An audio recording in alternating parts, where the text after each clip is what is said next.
Lisa, you've been following this trial. Are you surprised the jury ruled in favor of the plaintiff even after deliberations had to start over for a second time after 2 days?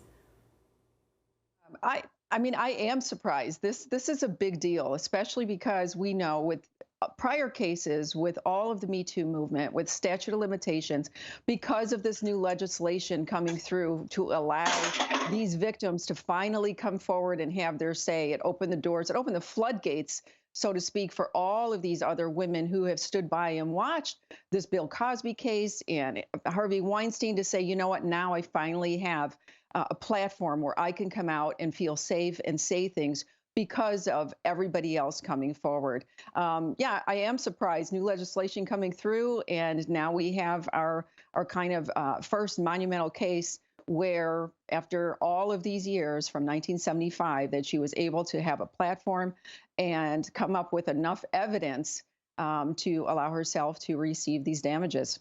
Lisa, another question for you. What do you take away from the fact that the jury did not award Huff any punitive damages?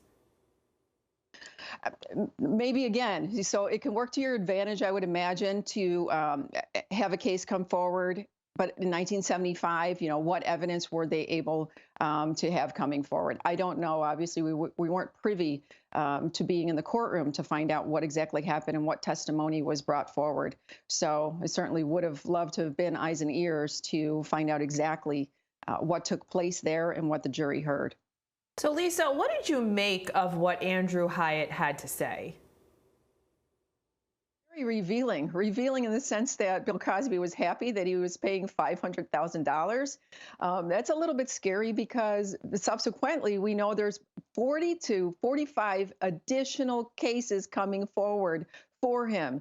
So if the precedent is set that he won't pay punitive, but he will pay the other damages at $500,000 a pop with 40 to 45 cases coming forward, to me, that looks like a Titanic event for Mr. Cosby. But it also shows that there's some guilt there, that he was excited that it was only that.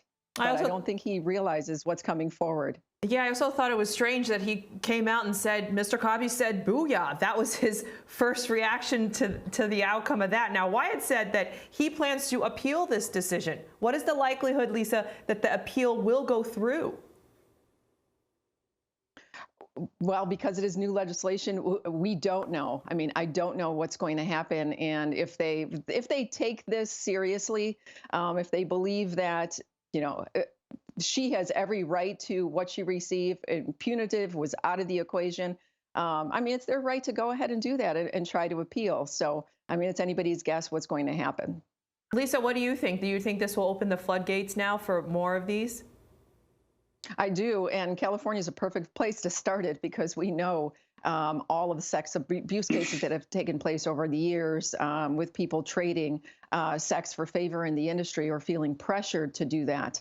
But like Andrew said earlier, other states need to come on board to go ahead and get that legislation approved because right now we just have California.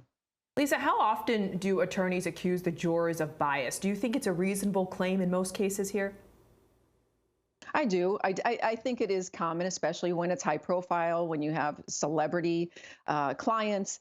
Yes, who has not heard of the Cosby case? Who has not heard of, Amber Heard and Johnny Depp? Who has not heard? Because Amber Heard is coming forward and saying the same thing. Johnny's a beloved character. Everybody loves him. So yes, I mean, that's expected that they will be accused of that. And you have to just do your best to try to weed people out. And Lisa, do you think it's wise that his advisors are telling Bill Cosby to be hush and not come out and talk about any of this?